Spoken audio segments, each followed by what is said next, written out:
Bismillahirrahmanirrahim. Assalamualaikum warahmatullahi wabarakatuh.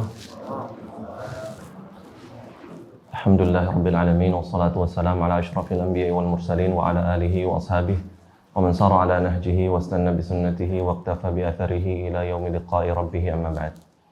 Ikhwati fillah azani Allah wa iyyakum jami'an. Alhamdulillahirabbil alamin. Segala puji bagi Allah Rabb semesta alam yang sudah memberikan taufiknya pada kita semuanya pada kesempatan malam hari ini, sehingga kita bisa melaksanakan kewajiban di antara kewajiban-kewajiban kita, yaitu salat maghrib secara berjamaah. Kemudian Allah Subhanahu wa Ta'ala juga memberikan taufik kepada kita untuk bisa duduk di majelis ilmu walaupun di luar sana hujan mengguyur kota Bogor ini. Alhamdulillah Rabbil Alamin. Tentunya sebagaimana para ulama mengingatkan kita, ketika seorang muslim diberikan taufik oleh Allah Subhanahu wa Ta'ala untuk melakukan kebaikan, untuk melakukan ketaatan, percaya pasti ini bukan karena keinginan kita sendiri aja, tapi memang Allah Subhanahu wa Ta'ala yang kasih taufik buat kita. Karena subhanallah ya, terkadang bagaimana yang disebutkan oleh para ulama, di antaranya Imam Ibnu Qayyim rahimahullah ta'ala, terkadang kita udah ada niat amal soleh, tapi pas mau melakukan amalan tersebut ada aja penghalangnya. Subhanallah, pengen melakukan ketaatan, tiba-tiba ada penghalang-penghalang, terhalang dengan apapun hal-hal kesibukan-kesibukan yang lainnya, sehingga Allah Subhanahu wa Ta'ala belum mentakdirkan kita untuk bisa melakukan amal soleh tersebut. Makanya kata para ulama yang tadi kita sebutkan di awal, di antara Ibnu Qayyim al-Jauziyah rahimahullah ta'ala mengatakan, terkadang hal tersebut bisa jadi karena efek maksiat yang kita lakukan. Karena maksiat yang kita lakukan, Allah Subhanahu wa Ta'ala belum kasih kita taufik untuk bisa melakukan ketaatan, untuk melakukan amal soleh. Tapi ketika kita bisa melakukan amal soleh, kita bisa melakukan ketaatan, percayalah ini bukan karena keinginan kita sendiri aja, tapi Allah Subhanahu wa Ta'ala yang benar-benar ngasih taufik untuk kita. Makanya ini diantara nikmat yang harus kita syukuri ketika kita bisa duduk di majelis ilmu, melakukan amal soleh. Berarti Allah Subhanahu wa Ta'ala sudah memilih kita untuk duduk di majelis ilmu ini, sehingga bagaimana yang kita tahu bahwa duduknya kita di majelis ilmu adalah salah satu sebab meraih surganya Allah Subhanahu wa Ta'ala. Maka kita mohon kepada Allah Subhanahu wa Ta'ala dengan duduknya kita di majelis ilmu ini, semoga Allah Subhanahu wa Ta'ala mengangkat derajat kita, mengampuni dosa-dosa kita, dan juga menjadikan ini sebab masuknya kita ke dalam surga firdausnya. Amin ya rabbal alamin. Akhwati fillah azani Allah wa iyyakum jami'an, saudara-saudaraku yang rahmat Allah Subhanahu wa Ta'ala. Pada pembahasan kali ini masih kita melanjutkan dengan pembahasan yang sebelumnya ya, yaitu tafsir surat An-Nur.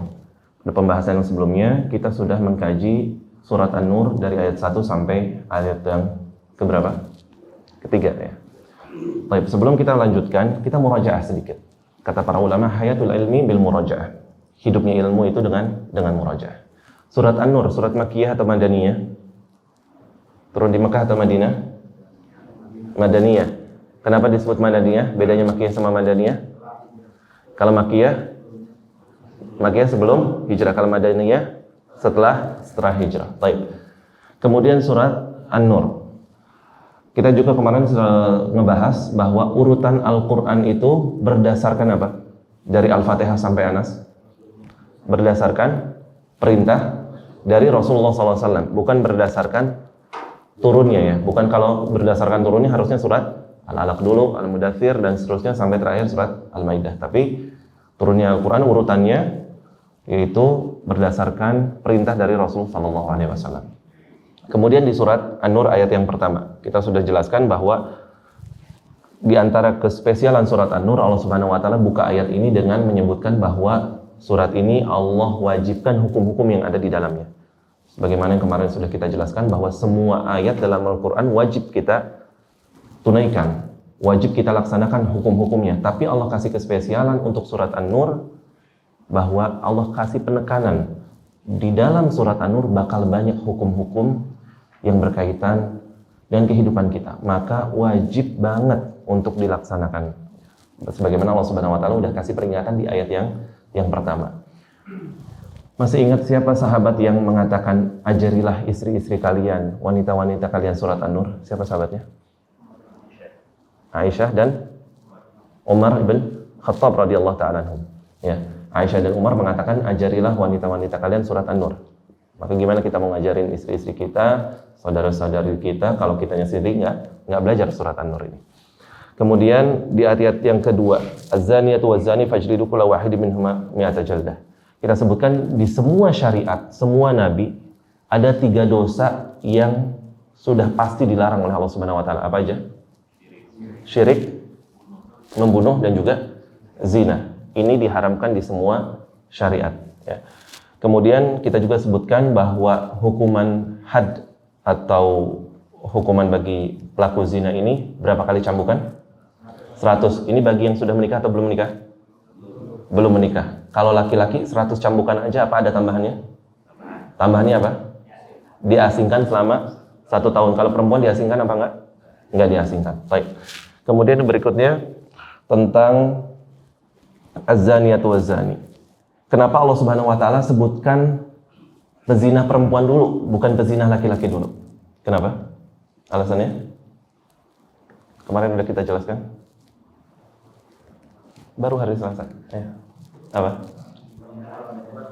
Zina nggak disebut zina kecuali dengan persetujuan perempuan, ya. Makanya Allah Subhanahu wa taala sebutkan pezina perempuan dulu. Kemarin kita sebutkan ya, hubungan badan laki-laki perempuan terbagi menjadi 4. Yang pertama, pernikahan yang syar'i, yang halal. Yang kedua adalah suka sama suka, disebut dengan zina. Yang ketiga apa? Pemerkosaan, ya, yang disebut pezina hanya laki-lakinya saja. Kemudian yang keempat, pelacuran, ya. Suka sama suka, belum tentu juga suka sama suka, tapi disebut dua-duanya sebagai pezina dengan adanya imbalan. Kemudian kalau orang yang sudah menikah, hukumannya apa? Ketika berzina, dirajam, ya, waliyadzubillah. Kemudian di ayat yang ketiga, az-zani la yankih illa zaniha aw musyrikah waz-zaniyatu la yankihuha illa zanin aw musyrik wa hurrima dzalika 'alal mu'minin. Kita sudah katakan termasuk ayat ini adalah ayat yang paling banyak versi di antara para ulama. Tapi simpelnya kemarin kita katakan bahwa di ayat yang ketiga ini adalah seorang yang pezina, baik itu laki-laki ataupun perempuan, kalau belum bertaubat, hukumnya haram menikahi orang mukmin atau mukminah yang baik-baik. Ya. Kalau sudah bertobat maka boleh, karena sudah tidak dicap lagi sebagai az-zani ataupun az-zaniyah. Yang dimaksud di ayat yang ketiga ini adalah ketika seorang belum bertaubat, maka nggak boleh dia menikah dengan wanita ataupun laki-laki baik-baik. Dan kemarin juga sudah kita sebutkan bahwa di antara tafsir di ayat yang ketiga adalah tafsirannya Imam Syafi'i rahimahullah ta'ala dan juga Sa'id ibn Musayyib, ya, murid senior dari Umar bin Khattab, seorang tabi'in, mentafsirkan ayat yang ketiga sudah mansuh, sudah direvisi, ya, dengan ayat di surat Al-Baqarah dan juga di surat Mumtahanah, ya, karena ayat ini surat An-Nur turun di tahun berapa Hijriah? 5 Hijriah, sedangkan Mumtahanah tahun 8 Hijriah dan Al-Baqarah juga setelah tahun 5 Hijriah. Baik, ada yang masih ingat tanpa buka catatan? Ada hadiahnya. Ada siwak, ada parfum. Bawa dari Mekah langsung. Baik. Sebutkan 3 revisi dalam Al-Quran beserta contohnya. Nggak usah disebutin ayatnya, contohnya A, B, C. Satu-satu aja masing-masing, satu-satu. Tanpa buka catatan ataupun googling, sama aja.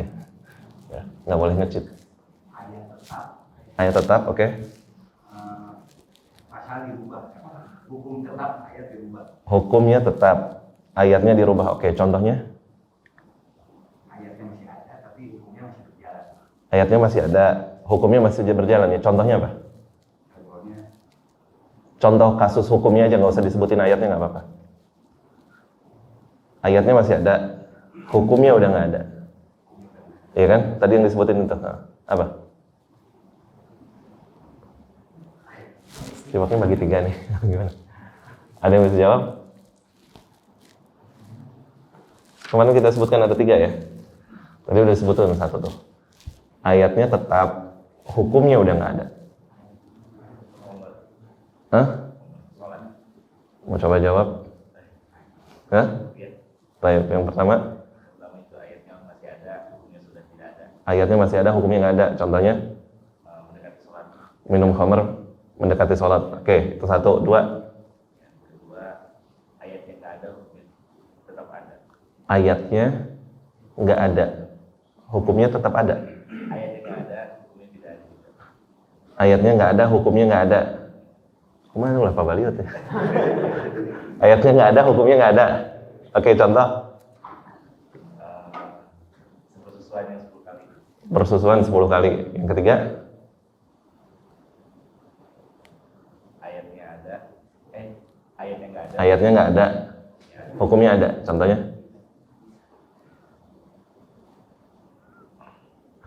Ini yang lagi kita bahas. Baru kan yang ayat ketiga tadi. Apa? Zina itu. Zina bagi? Hah? Zina bagi yang sudah? Hukumannya? Apa? Rajam. Zina bagi yang sudah. Barakallahu fiik. Mau apa? Siwak? Kamu yang wangi? Fadhil. Barakallahu fiik. Kemarin juga kita sebutkan ada 5 maksud pensyariatan dalam Islam. Apa aja? Islam itu ketika menurunkan satu syariat atau satu hukum pasti ngejaga di antara salah satu dari yang 5 ini. Apa aja? Baik.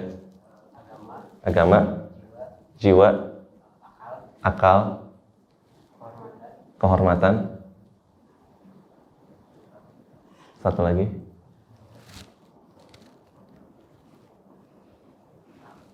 Hah? Cuan. Harta. Ya, barakallahu fiik. Mau apa? Barakallahu fiik. Fadhil. Waalaikumsalam. Kita lanjutin dulu ya. Jangan ngintar belakangan. Ya, kemarin kita udah menjelasin sampai ayat yang ketiga, alhamdulillah. Kemudian kita sekarang akan membahas ke ayat yang keempat. Bisa dibuka mushafnya di halaman 350 ya. Ayat yang keempat, Allah Subhanahu wa taala berfirman, A'udzubillahi minasyaitonir rajim. Bismillahirrahmanirrahim. Walladzina yarmunal muhsanat tsumma lam ya'tu bi arba'ati syuhada fajliduhum 80 jaldah wa la taqbalu lahum syahadatan abada wa ulaika humul fasiqun. Illa alladzina tabu min ba'di dzalika wa aslahu fa innallaha ghafurur rahim. Ayat yang keempat berkaitan dengan hukum yang disebut dengan istilah qadzaf. Istilahnya apa? Qadzaf.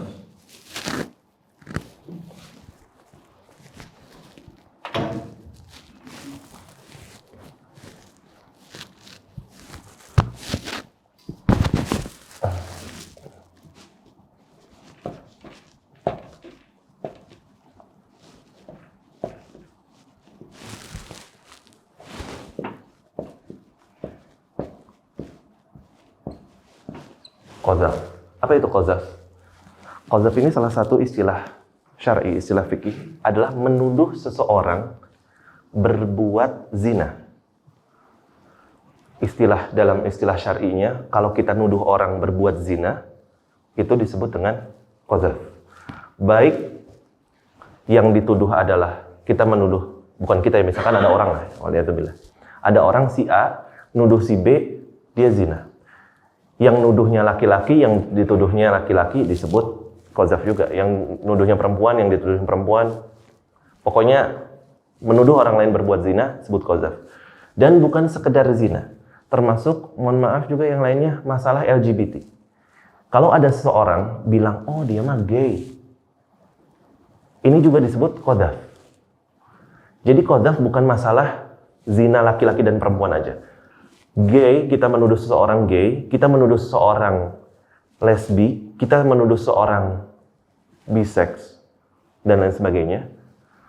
Terutama yang dimaksud dengan qadzaf ini adalah tuduhan, beda ya, kalau tuduhan sekedar, ini pun nggak sembarangan ya, karena berkaitan dengan kehormatan kaum muslimin. Gay maksudnya dia suka sama jenis, dengan tuduhan maksudnya gay dia sudah berhubungan badan dengan sesama jenis. Yang dimaksud qadzaf adalah yang kaitannya, mohon maaf, dengan hubungan badan. Ya. Yang dimaksud dengan qadzaf adalah hubungan badan. Karena waliyadzubillah bisa jadi ada orang gay suka sesama jenis tapi dia belum pernah melakukan hubungan badan sesama jenis.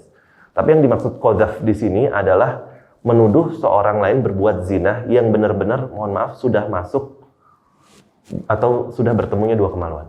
Itu yang disebut dengan qadzaf. menuduh seseorang.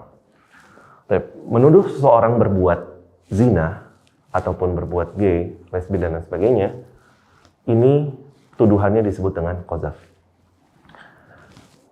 Qadzaf ini salah satu dosa di antara dosa-dosa besar. Kalau nggak terbukti, qadzaf ini bisa tidak menjadi masalah kalau mendatangkan 4 saksi, sebagaimana di surat An-Nur ini, ayat yang keempat, ya kan? Allah mengatakan, walladzina yarmunal muhsanat. Adapun yang menuduh seorang wanita yang baik-baik, di sini nggak harus konteksnya yang dituduh seorang wanita aja. Walaupun yang dituduh laki-laki sama aja. Kenapa Allah Subhanahu wa taala menyebutkan di sini muhsanat, perempuan yang baik-baik? Kenapa nggak disebut laki-laki? Padahal hukumnya sama. Kata para ulama, karena kebanyakan kasusnya yang dituduh perempuan. Itu yang pertama. Yang kedua, mohon maaf, perempuan ibaratnya kalau udah berzina, tanda kutip, ada bekasnya. Walaupun mohon maaf ya, ini kita lagi bicara tentang masalah hukum fikih. Nggak semuanya perempuan yang udah nggak ada, mohon maaf, darah perawannya bukan berarti dia udah nggak perawan. Bisa jadi ada kasus-kasus lainnya. Cuman itu salah satu parameter kita, oh ini perempuan masih baik-baik dan lain sebagainya. Itu salah satunya. Kemudian juga kenapa yang disebut muhsanat para perempuan di sini? Karena kaitannya sama nasab. Kalau ada perempuan yang dituduh berzina, ya kan? Ini kaitannya sama nasab. Anaknya ini nasabnya nanti ke siapa? Ke ibunya kah? Ke ibunya kah? Ataukah ke ayahnya? Atau bagaimana? Karena bisa jadi perempuan yang berzina dia udah punya suami, ya kan? Dia selingkuh, maka kaitannya dengan nasab.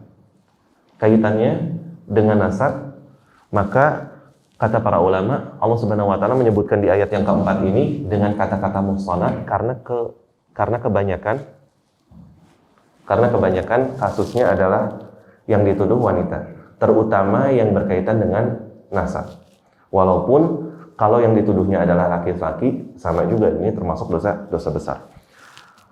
Walladzina yarmunal muhsanat tsumma lam ya'tu bi arba'ati syuhada. Yang menuduh seorang berbuat zina atau perempuan berbuat gay, lesbi dan sebagainya, waliyatubillah, dengan tuduhan maksudnya adalah hubungan badan, tapi dia belum mendatangkan 4 orang saksi, fajliduhum thamanina jaldah wa la taqbalu lahum syahadatan abada wa ulaika humul fasiqun.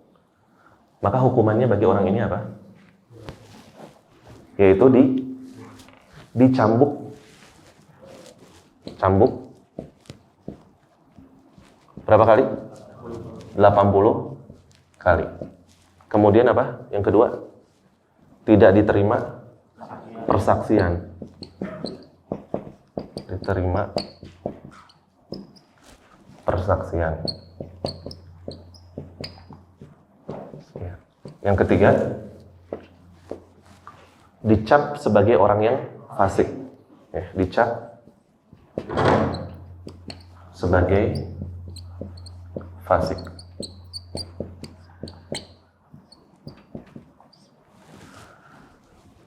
Ini hukuman bagi orang yang melaksanakan atau melakukan qadzaf. Ya.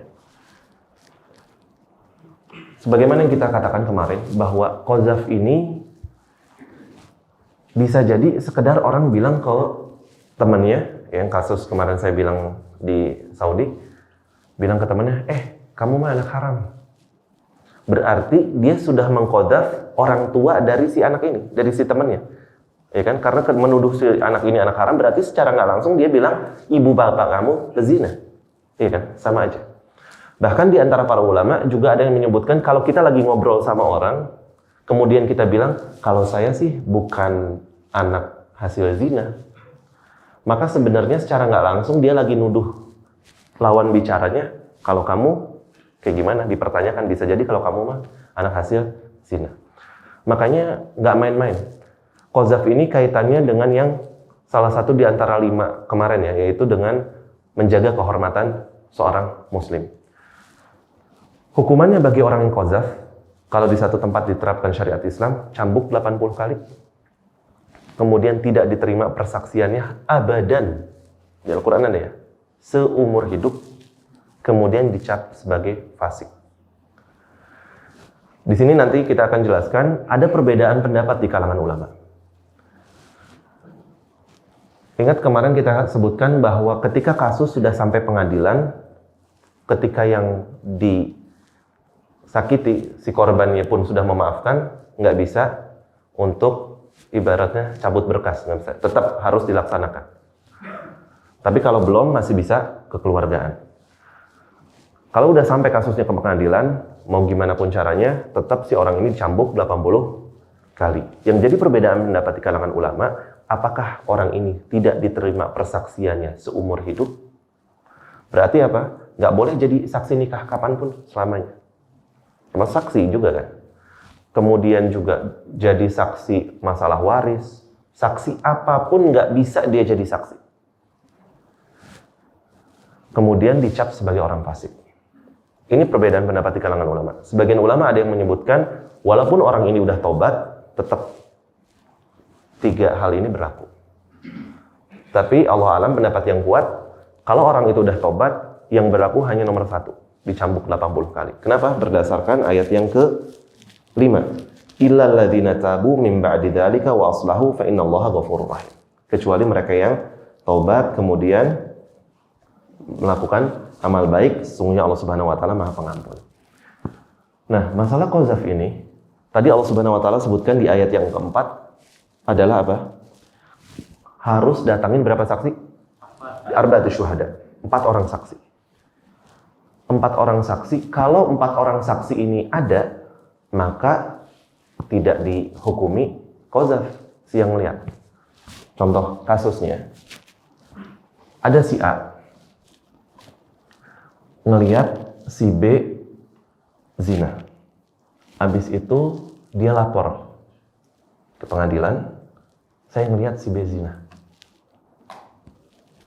Tapi nggak bawa saksi. Apakah si B sebagai pezina itu dirajam kalau dia sudah menikah atau dicambuk ketika dia belum menikah? Enggak. Yang dicambuk siapa? Si A yang dicambuk 80 kali. Kenapa? Karena dia nggak bawa 4 saksi. Walaupun si A ngelihat dengan mata kepalanya sendiri. Dan mohon maaf, persaksian di sini yang dimaksud harus sudah benar-benar melihat kemaluan masuk ke dalam kemaluan. Kalau cuma bilang, saya ngelihat mereka berdua check in di hotel di kamar nomor sekian, masuk kamar berdua, udah nggak mustahil kecuali begitu. Oh, udah pasti. 4 orang yang ngelihat ngadu ke pengadilan, si A apakah dicambuk, apakah dirajam ataupun dicambuk 100 kali? Enggak. 4 orang ini 4 yang dicambuk 80 kali. Kenapa? Cuman sekedar ngelihat check-in hotel. Nggak bisa. Harus ngelihat 4 orang ini masuk 2 kelamin bersama. Gak bisa cuma sekedar ngeliat, oh kita ngeliat, tapi mereka satu selimut, nggak pakai pakaian, ya bisa juga. Jadi harus benar-benar yang namanya, mohon maaf, yang namanya zina, ini kaitannya nanti sama hukum, kemarin kita udah bahas di pas pembahasan fikih ya. Kaitannya dengan masalah hubungan badan. Yang disebut hubungan badan adalah ketika kemaluan laki-laki masuk ke dalam kemaluan perempuan. Ini kita bukan mau ngomong jorok, karena kaitannya banyak sama hukum fikih. Kalau misalkan kemaluan laki-laki cuma bagian depannya aja, sama kemaluan perempuan, suami istri, maka wajib mandi nggak? Wajib mandi nggak? Kemaluan laki-laki ada kemaluan perempuan, nempel. Wajib mandi? Nggak wajib mandi. Di siang hari bulan Ramadan, puasanya batal? Nggak sampai batal, rusak ya. Tapi nggak sampai batal. Yang disebut, mohon maaf, jima atau hubungan badan itu ketika minimalnya kepala atau helmnya udah mulai masuk. Mohon maaf, walaupun nggak sampai keluar mani. Begitu helm masuk, udah dikatakan hubungan badan. Maka berlaku semua hukum yang berkaitan dengan jima. Contohnya, batal wudhu, jelas. Contohnya lagi, wajib mandi, jelas. Contohnya lagi, kalau di siang hari bulan Ramadan harus bayar kafaroh, puasanya batal. Kafarohnya 2 bulan. Begitu juga termasuk dalam masalah zina. sudah dikatakan zina. Bukan berarti, yang penting nggak sampai masuk. Jangan juga ya, waliyadzubillah. Tetap haram hukumnya. Ya. Cuman ini yang dikategorikan sebagai definisi zina. Ya. Begitu juga waliyadzubillah dengan gay. Waliyadzubillah. Kalau sudah yang satu bertemu dengan yang lainnya lewat belakang, itu baru dikatakan gay yang melakukan zina, hubungan badan. Waliyadzubillah.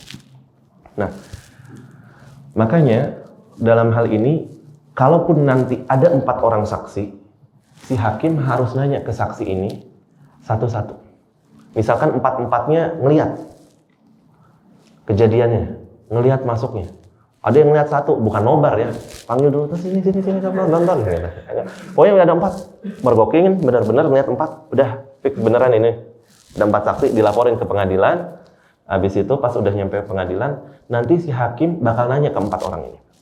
Misalkan, kamu ngelihatnya di mana? Yang satu bilang, saya ngelihat di Ciapus. Satu lagi bilang Ciapus, satu lagi bilang Ciapus. Satu lagi bilang, saya lihatnya di Pancasan nih, kasusnya. Yang zina nggak diapa-apain, yang 4 orang ini cambuk 80 kali. 4 orang harus ngasih keterangan sama persis. Yang satu bilang, saya ngelihat laki-lakinya pakai baju merah, perempuannya baju putih. Semua bilang sama, kecuali 1 orang bilang, laki-lakinya baju merah, perempuannya baju biru. 4 orang ini dicambuk, yang zina nggak diapa-apain. Jadi subhanallah, masalah qadzaf ini dosa besar. Nggak bisa kita sembarangan nuduh orang, zina, udah jelas zina ini. Nggak bisa. Ini kaitannya kehormatan kaum muslimin. Apalagi kalau yang dituduh perempuannya udah punya suami. Kaitannya sama apa? Anak nasabnya. Nasab anaknya. Nanti kalau anaknya lahir, ketika udah jelas nasabnya, kaitannya sama apa lagi? Masalah waris juga. Panjang. Ya.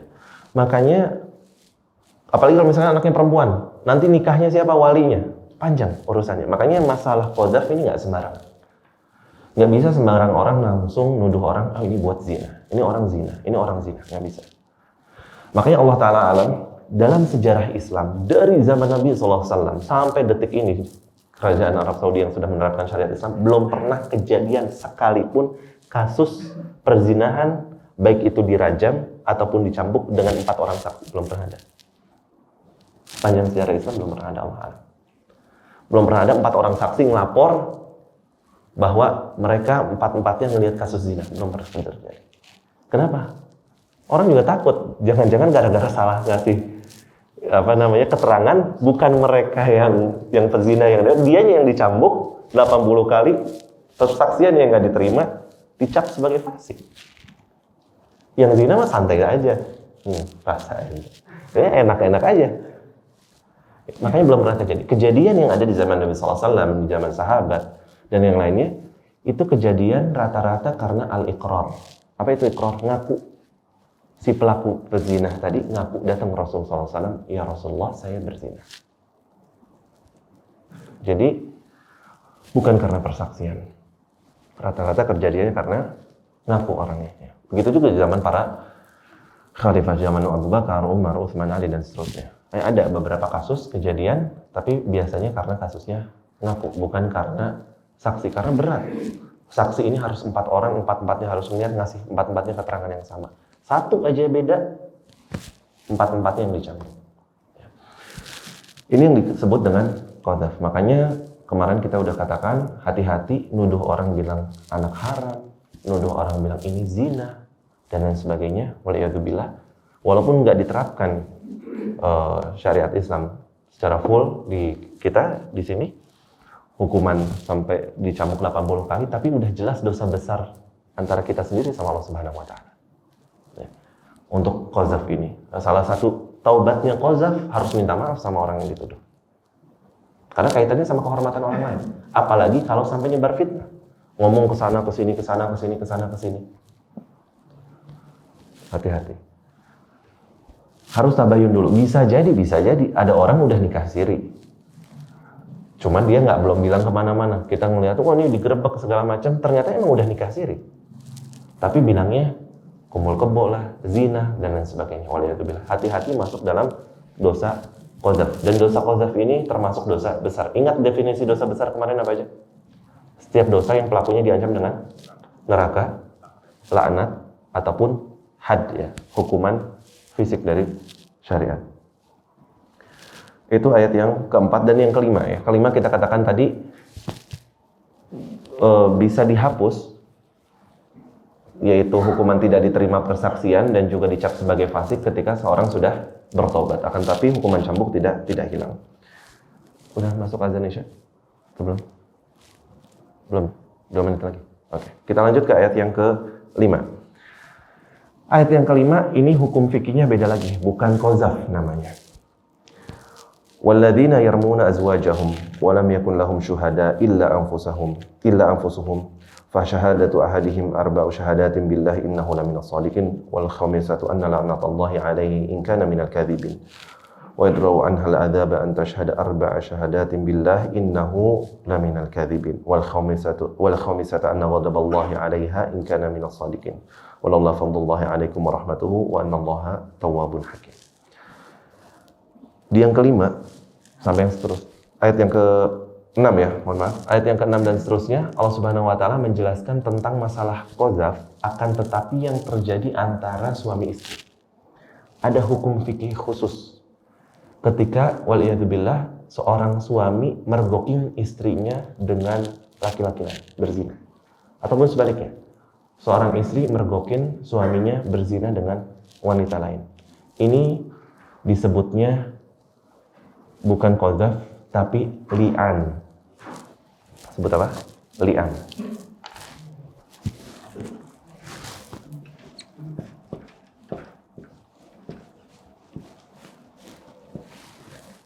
Li'an.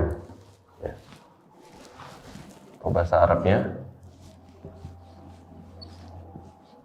al-li'an. Apa itu li'an? Li'an adalah saling melaknat antara suami istri. Suami yang melaknat istri, istri melaknat suami.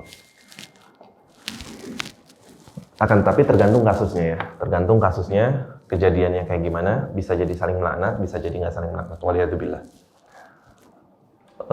Akan tapi masing-masing kita juga harus tahu bahwa tidak ada satupun dari nabi-nabi Allah Subhanahu wa taala yang Allah Subhanahu wa taala utus yang mana istrinya khianat dalam masalah ranjang. Nggak ada. Istri Nabi siapa yang durhaka yang Allah Subhanahu wa taala sebutkan dalam Al-Qur'an? Nabi Nuh dan Nabi Lut. Ya, surat apa?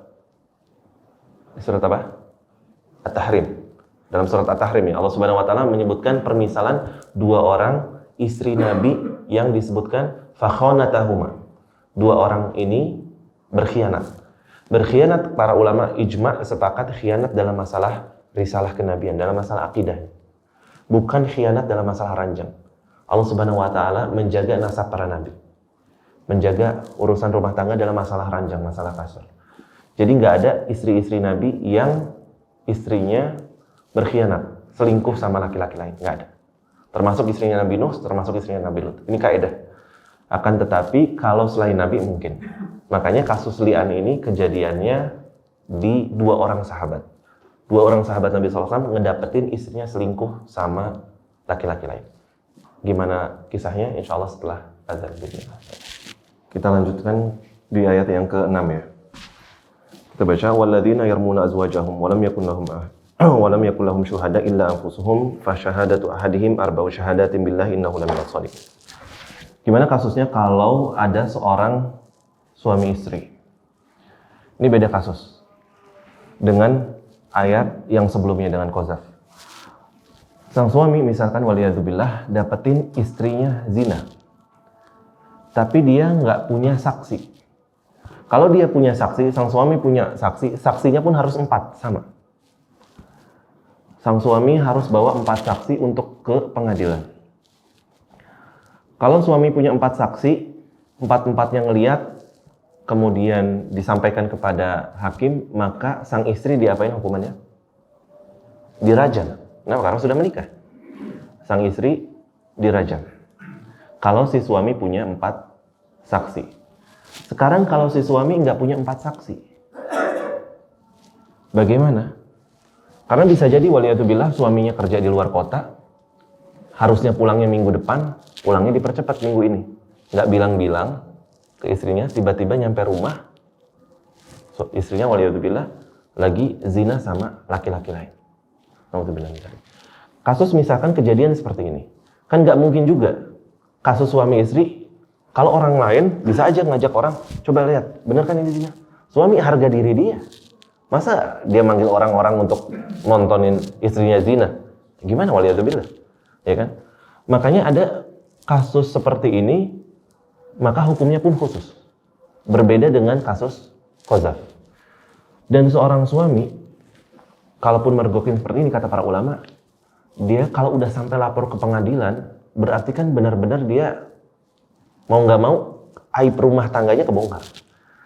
Dan subhanallah, terkadang kata para ulama, kalau yang kayak gini ketahuan, biasanya ini bukan kali pertama. Ini penjelasan para ulama ya. Walaupun mungkin aja kejadian pertama kali langsung kebongkar, tapi kata para ulama, biasanya Allah Subhanahu wa taala nutup aib untuk yang awal-awal. Tapi kalau udah berapa kali kejadian kepergok, istrinya bilang ini baru pertama, bisa jadi para ulama yang jelasin ini bohong. Kenapa? Biasanya kalau udah berkali-kali emang Allah Subhanahu wa taala buka aibnya. Dan jarang, kata para ulama, orang yang baru pertama kali melakukan kemaksiatan langsung kebuka aibnya. Biasanya yang kebuka aib maksiat itu, naudzubillah, emang yang udah berulang-ulang. Termasuk dalam hal ini. Dalam hal ini, suami mau nggak mau bakal ngebongkar aib rumah tangganya sendiri. Harga dirinya dia, wibawanya dia. Maka nggak mungkin dia punya 4 orang saksi atau ngajak 4 orang untuk melihat istrinya zina. Maka sang suami bisa mengajukan gugatan ini atau aduan ini ke pengadilan, 4 orang saksi diganti dengan arba'u syahadatin billah, dengan sumpah 4 kali atas nama Allah. Jadi datang ke pengadilan bilang, wahai hakim, demi Allah saya lihat istri saya zina. Bilang, waliyadzubillah, ini contoh. Bilang, demi Allah saya lihat istri saya zina. 2. Demi Allah saya lihat istri saya zina. 3. Demi Allah saya lihat istri saya zina. 4. Jadi 4 orang saksi diganti dengan demi Allah 4 kali. Arba'u syahadatin billah, dengan syahadat, yaitu maksudnya syahadat di sini adalah sumpah billah dengan nama Allah. Saya bersaksi, saya bersumpah atas nama Allah, saya melihat istri saya zina. Disebut seperti itu 4 kali. Nah nanti untuk yang kelima, sebelum yang kelima, hakim harus ngingetin si suami. Kamu yakin? Hati-hati, takut sama Allah. Ittaqillah, takut sama Allah. Sebelum yang kelima, diyakinin dulu si suami sama si hakim. Kalau suami benar-benar yakin, baru kelima bilang, kalau saya bohong, Allah Subhanahu wa taala akan melaknat saya. Jadi yang kelima ditutup dengan laknat. Yang keempat, saksi. Kalau kasusnya seperti ini, maka si istri dipanggil. Si istri ngaku, si istri dirajam. Walaupun tanpa saksi, cukup dengan 4 kali sumpah suami dan 1 kali mengatakan laknat. Oh, istrinya nggak mau ngaku. Saya jadi istrinya nggak mau ngaku. Walaupun kejadiannya benar. Maka istrinya dibalik suruh bersumpah lagi. Si istrinya bilang, demi Allah yang dituduhin kepada saya itu bohong, saya nggak zina. Demi Allah yang dituduhin kepada saya itu bohong, saya nggak zina. Demi Allah yang dituduhin kepada saya itu nggak benar, saya nggak zina. Demi Allah yang dituduhin kepada saya itu nggak benar, saya nggak zina. 4 kali sumpah lagi. Yang kelima, hakim ngingetin lagi. Benar, kamu nggak zina? Takut kamu sama Allah Subhanahu wa taala. Yang kelima dia bilang, kalau saya bohong, saya dapat murkanya Allah Subhanahu wa taala. Kalau kasusnya kayak gini, nggak ada yang dirajam sama sekali. Suaminya pun nggak dihukum dengan hukuman qadzaf, nggak dicambuk 80 kali. Nggak. Si istri pun nggak dirajam. Urusannya udah urusan akhirat kalau kayak gini. Siapa yang benar, dia selamat. Siapa yang bohong, dia dapat laknat Allah atau dapat murkanya Allah Subhanahu wa taala. Bagaimana dengan anaknya? Ternyata hamil istrinya. Maka nasabnya ke ibunya. Karena bapaknya udah li'an tadi. Ketika bapaknya udah li'an, berarti bapaknya udah nggak mengakui janin yang ada di dalam rahim istrinya, kalaupun istrinya hamil. Maka nasabnya menjadi nasab ibunya, seperti anak hasil perzinahan. Walaupun misalkan yang dituduhin nggak benar. Yang dituduhin nggak benar. Sang suami yang nuduh bohong. itu janin anak dari suaminya, misal.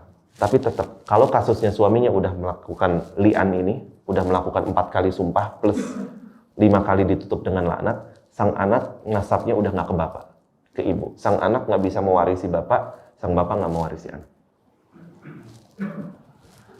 Ini kasus li'an. Ya. Kemudian tentang masalah li'an ini, kasusnya apa? Kisahnya di balik ini kejadian di sahabat Nabi SAW. Namanya Uwaimir. Namanya siapa? Uwaimir. Uwaimir ibn Ajlan. Uwaimir ibn Ajlan, satu hari dia datang ke Asim ibn Adi. Asim ibn Adi ini kepala kabilahnya Ajlan. Sampai sekarang marga Al-Ajlan masih ada di Saudi. Uwaimir datang ke Asim. Uwaimir ini bilang ke Asim, "Wahai Asim, gimana coba kalau ada kasus seorang suami dapetin istrinya selingkuh sama laki-laki lain?" Otomatis si suami ini marah, cemburu. Kalau misalkan si suami ini karena kesel, akhirnya dia ngebunuh istrinya ataupun ngebunuh selingkuhan istrinya, apakah si suami ini bakal dihukum mati, kisos karena pembunuhan? Satu sisi ya, darah harus dibalas darah, kisos. Tapi satu sisi, ini emosi. Gimana? Dapetin istrinya waliyadzubillah zina, selingkuh sama laki-laki lain, gimana? Kalau dia ngebunuh, apa bakal dikisos? Kata Asim, ntar dulu deh, Anda nggak tahu jawabannya. Harus kita laporin, kita tanyain langsung ke Rasulullah SAW. Akhirnya dilaporkan ke Rasulullah SAW. Ini hadisnya sahih dalam Sahih Bukhari. Akhirnya ditanya Rasulullah SAW dengan kasus seperti ini, oleh Uwaimir. Maka disebutkan dalam hadis ini, wa kariha Rasulullah SAW masalah tahu. Rasulullah SAW agak nggak enak gitu, nggak suka ditanya dengan soal ini, kurang srek gitu dengan kasus ini. Dan Nabi SAW juga nggak jawab tanpa ilmu. Nabi SAW belum tahu hukumnya apa dah kalau ada kasus kayak gini. Maka Nabi SAW belum bisa jawab. Sampai akhirnya Allah Subhanahu Wa Taala menurunkan surat An-Nur ayat yang ke-5 sampai ke-10, ayat ke-6 sampai 10 ini. Jadi sebab turun surat An-Nur ayat yang ke-6 sampai 10 ini kisahnya Uwaimir. Ya.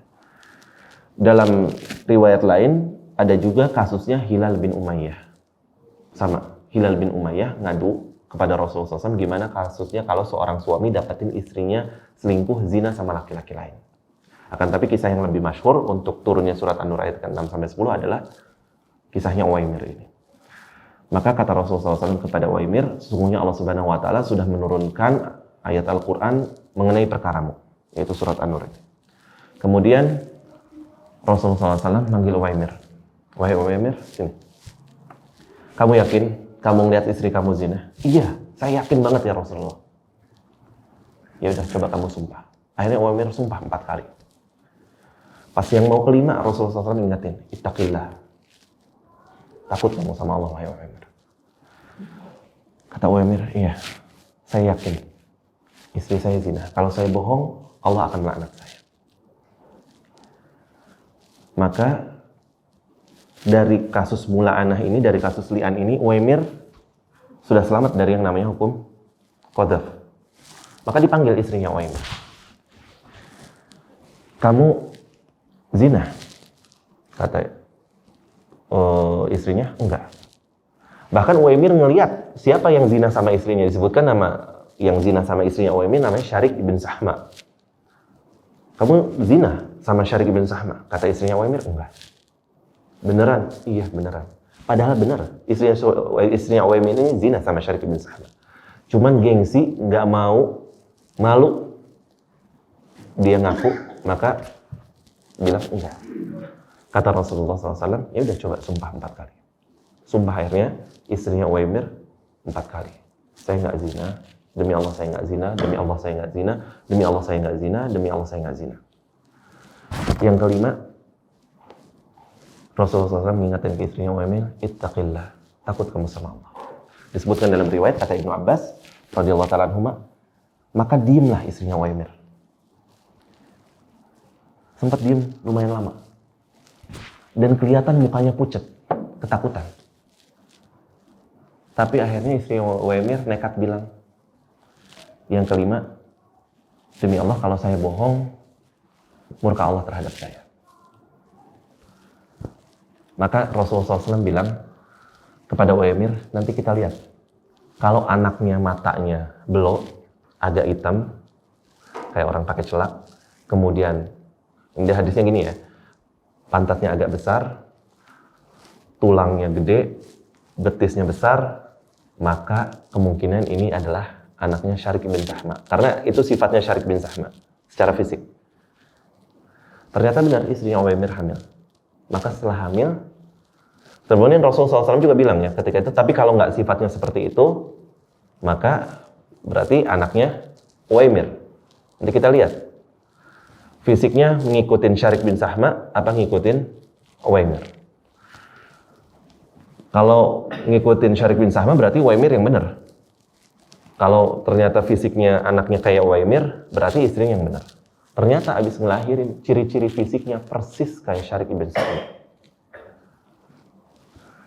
Akan tapi, apa yang dijalankan oleh Rasulullah SAW? Rasulullah SAW tidak merajam wanita ini. Kenapa? Karena Rasulullah SAW sampai bilang, kalau waktu itu dia nggak sumpah, maka antara aku dan dia adalah rajam. Tapi karena istrinya udah sumpah, bilang kalau saya bohong murka Allah terhadap saya, maka ini udah urusan dia sama Allah Subhanahu Wa Taala. Sebagai seorang hakim, walaupun udah jelas banget bahwa ini adalah zina, dan anaknya benar-benar mirip, walaupun misalkan pakai tes DNA zaman sekarang anaknya mirip sama selingkuhannya, tetap si perempuan ini, si istrinya nggak boleh diapa-apain. Urusan dia sama Allah Subhanahu Wa Taala. Benar-benar azabnya udah azab Allah nantinya. Baik itu azab di dunia maupun azab di akhirat. Udah pasti. Nggak bisa ditutup dengan taubat. Karena ini udah berat ini. Saksi, berempat persaksian dengan nama Allah, kemudian disebutkan laknat, disebutkan murka Allah Subhanahu Wa Taala. Dan ini pernah beberapa kali kejadian di zaman Rasulullah SAW dan juga di zaman para sahabat, para tabi'in tentang masalah kasus li'an ini. Ya. Jadi kalau ada kasus yang seperti ini, maka otomatis hubungan suami istrinya cerai dan langsung talak 3. Bahkan bukan sekedar talak 3. Kalau talak 3, sang istri dinikahi sama laki-laki lain, kemudian udah pernah hubungan badan sama suami barunya, kemudian dicerai sama suami barunya, suami lamanya bisa balik lagi, ya kan? Dengan syarat udah dinikahi sama laki-laki lain, tanpa ada kong kali kong, dan dengan syarat juga sudah disetubuhi oleh suami barunya. Kemudian dicerai sama suami barunya, suami lamanya masih bisa rujuk lagi. Ini kalau talak 3. Tapi kalau li'an abadan, seumur hidup nggak boleh rujuk lagi. Walaupun suaminya bilang, udah saya udah maafin, itu udah masa lalu kamu pernah terjerumus dalam maksiat ini, udah segala macam, nggak bisa. Kasusnya kalau udah li'an, haram dinikahi selama-lamanya, haram rujuk selama-lamanya. Dan otomatis sisa anaknya, maksudnya misalkan setelah itu si istrinya hamil, otomatis nasabnya nggak ke bapak kandungnya. Sekalipun tes DNA menunjukkan itu adalah bapaknya suaminya. Nggak bisa. Kenapa? Karena udah ada li'an. Kecuali belum ada li'an. Kalau belum ada li'an, kasusnya masuk ke hadis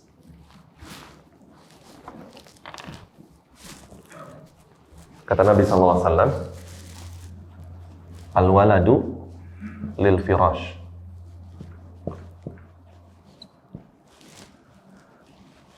Al-walad lil firash. Walil ahiri al-hajar. Walil ahiri al-hajar. Kata Nabi SAW, al-waladu lil firash walil ahiri al-hajar. Anak itu yang punya kasur. Dan bagi yang berzina, akhir, dia nggak dapat apa-apa. Maksudnya apa? Contoh. Kasih saya nama perempuan satu. Siapa? Ini buat kasus perzinahan. Siapa ya? Saya takut nyebutin nama yang ada nama orangnya. Fulana aja lah ya. Fulana aja deh. Fulana.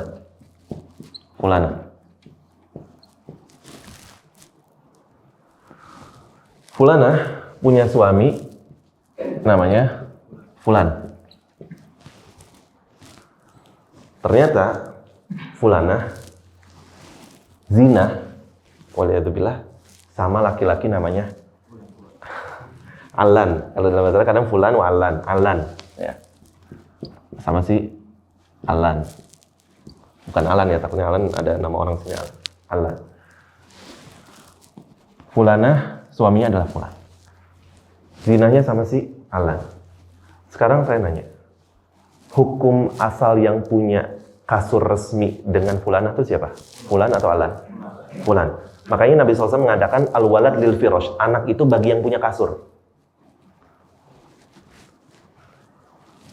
Walil akhiril hajar, adapun pezina dia nggak dapat apa-apa. Contoh kasusnya, si fulanah ternyata zina sama Alan tadi, tapi si fulan nggak tahu. Fulan nggak tahu dan nggak melakukan li'an. Ternyata anaknya persis banget, sangat mirip dengan Alan. Anaknya misalkan siapa? Boboho lah. Nggak ada yang namanya Boboho lah. Anaknya si Boboho. Boboho ini Boboho bin Fulan apa Boboho bin Alan? Mukanya 100% mirip Alan. Bin Fulan. Kenapa? Karena yang punya kasur adalah si Fulan. Maka berdasarkan hadis Nabi SAW, al-waladu li firash walil akhiril hajar. Kasusnya seperti ini. Lain halnya, kalau si Fulanah ternyata udah zina sebelum nikah sama si Fulan, zina sama si Alan. Oke? Zina, kemudian si Fulan nggak tahu.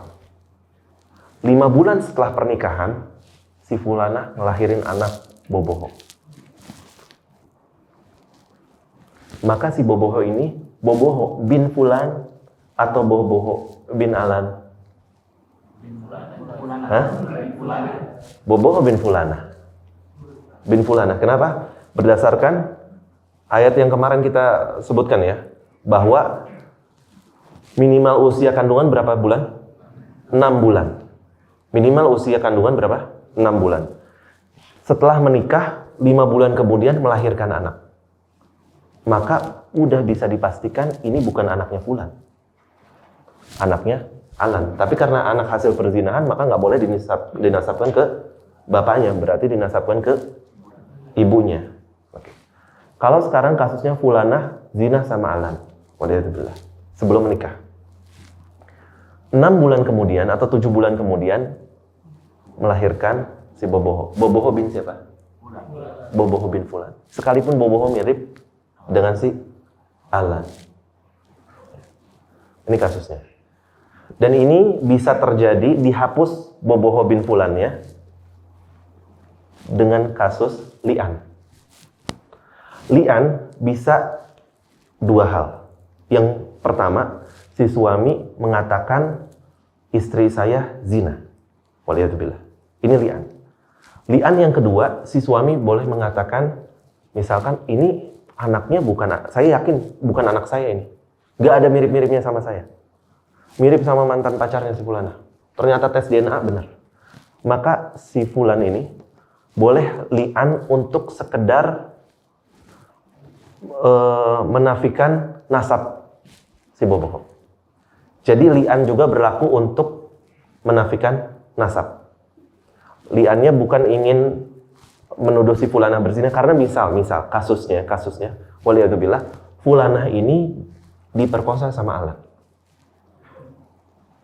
Bukan kasusnya Fulanahnya memang mau zina sama Alan, enggak, diperkosa. Fulanahnya diem-diem aja, nggak tahu si Fulannya itu bahwa Fulanah ini udah pernah diperkosa, ternyata 7 bulan kemudian melahirkan anak si Boboho ini, tapi nggak ada mirip-miripnya. Ternyata kasusnya si Fulanahnya jadi korban, murni jadi korban karena diperkosa. Maka Fulanah dikatakan pezina bukan? Bukan, enggak. Fulanah korban di sini.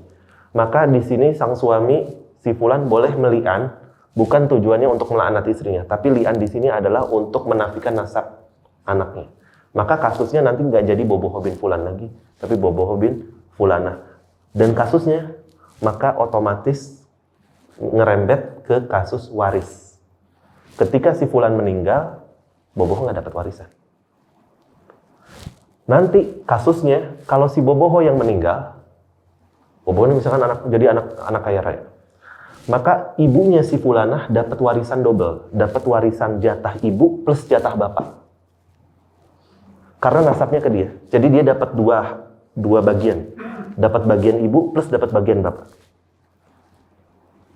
Ya. Walaupun ada perbedaan pendapat di kalangan ulama, tapi Allah alam banyak ulama juga menyatakan demikian. Kasus waris kalau dari anak hasil perzinahan, kalau anak itu meninggal, maka warisan anaknya itu untuk jatah bapaknya lari ke ibunya. Jadi ibunya dapat jatah double.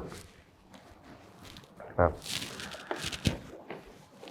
Ini tafsir ayat yang ke-5, ayat yang ke-6 ya. Waladina yarmuna azwajahum wa lam yakun lahum syuhada illa anfusuhum fa syahadatu ahadihim arba'u syahadatin billahi innahu laminas shadiqin wal khamisatu anna la'natullahi alaihi in kana minal kadhibin. Allah Subhanahu wa taala bedakan di sini kalau untuk laki-laki dengan bahasa laknat, kalau perempuan dengan bahasa ghadab, murka Allah Subhanahu wa taala. Kata para ulama, murka Allah itu lebih parah daripada laknat. Kenapa? Kemudian juga salah satu sebabnya karena wanita itu banyak atau lebih mudah mengucapkan kata-kata laknat. Dasar terlaknat, laknat lah. Maka kata para ulama, karena perempuan itu enteng untuk ucapin laknat, sebagaimana dalam hadis yang sahih ya, Nabi SAW pernah mengatakan, aku melihat penghuni ahli neraka itu kebanyakan wanita. Salah satu sebabnya ditanya, kenapa ya Rasulullah? Karena mereka mudah sekali untuk mengatakan laknat. Karena kata-kata laknat ini udah nggak dianggap suatu yang besar bagi seorang wanita, maka Allah Subhanahu wa taala disebutkan dengan kata-kata ghadab, yaitu dengan kata murka. Makanya kalau perempuan suami istri ada kasus li'an ini, sang perempuan nggak mengatakan kata laknat, tapi mengatakan kata ghadab. Kalau saya bohong, maka murka Allah bagi saya, bukan laknat Allah bagi saya. Karena murka kedudukannya lebih parah dari laknat. Dan tadi kita udah katakan ketika terjadi li'an, maka sang suami tidak dianggap qazaf, sang istri pun tidak dirajam. Jadi udah benar-benar murni urusannya akhirat, urusan Allah Subhanahu wa taala, nggak ada lagi hukuman dunia. Hanya anaknya nanti tidak bisa dinasabkan ke bapaknya. Kemudian yang ayat terakhir, yang ke-10, walaula fadlullah alaikum warahmatuhu wa annallaha tawwabun hakim. Kalaulah bukan karena rahmat Allah Subhanahu wa taala dan keutamaan yang Allah Subhanahu wa taala kasih kepada kalian, dan Allah Subhanahu wa taala Maha menerima taubat dan juga Maha bijaksana. Tentunya kita imani hukum-hukum ini berlaku dari Allah Subhanahu wa taala untuk kemaslahatan manusia. Tujuannya apa? Salah satu dari 5 yang kemarin. Ngejaga agama kita, ngejaga jiwa kita, ngejaga akal kita, kehormatan kita, dan juga harta kita. Termasuk dalam hal ini adalah masalah kehormatan. Karena tadi kita bilang ini ngerembetnya banyak. Ke masalah wali nikah, kalau anaknya perempuan, juga ke masalah waris, ke masalah nasab. Ya. Jadi tentang masalah ini, walaupun kita di Indonesia belum 100% mengamalkan syariat dalam masalah cambuknya dan lain sebagainya, tetap ini dianggap dosa besar tentang qazaf tadi. Adapun li'an, Allah Ta'ala alam, sejauh yang saya tahu di pengadilan agama Indonesia ada kasus li'an ini. Ada kasus li'an mungkin. Ya, cuman kasusnya nggak diangkat aja ya. Tapi para hakim di pengadilan agama harus belajar tentang masalah hukum li'an ini. Allah Ta'ala alam, itu yang bisa kita sampaikan pada kesempatan kali ini. Insya Allah Ta'ala kita akan lanjutkan lagi di pertemuan yang berikutnya, insya Allah di ayat yang ke-11 sampai seterusnya tentang haditsatul ifki, yaitu kejadian kisah dituduhnya Aisyah radhiyallahu ta'ala anha sebagai seorang pezina. Makanya surat An-Nur kaitannya sama haditsatul ifki di ayat yang ke-11 dan seterusnya. Allah buka dengan hukum-hukum yang berkaitan dengan tuduhan berzina. Kenapa? Karena sahabat yang nuduh Aisyah berzina nantinya akan dicambuk 80 kali. Padahal sahabat itu yang nuduh Aisyah berzina ponakannya Abu Bakar sendiri. Masih sepupuan sama Aisyah. Gimana kisahnya? Insya Allah Ta'ala akan kita ceritakan atau akan kita bahas di pertemuan yang berikutnya. Dan ini juga penting kita pelajari ketika kita mempelajari tafsir surat An-Nur ayat 11 berikutnya, kita makin yakin dengan akidah kita Ahlus Sunnah wal Jamaah. Karena tafsirannya Syiah luar biasa jauh berbeda.